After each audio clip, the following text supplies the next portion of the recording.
खबर शामिल कयूं पिया मलीर खां।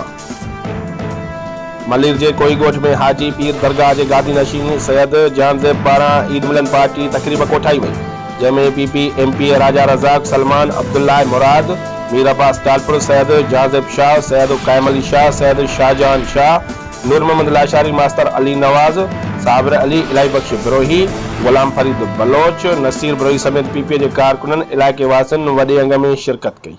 उन मौके ते राजा रज़ाक चयो त असीं पीपीए जा कारकुन अवाम जा खादमा आहियूं। चूंडुनि जा नतीजा कहिड़ा बि हुजनि पर अवाम सां गॾु हूंदासीं। पीपीए जो मंशूर अवाम जी ख़िदमत आहे।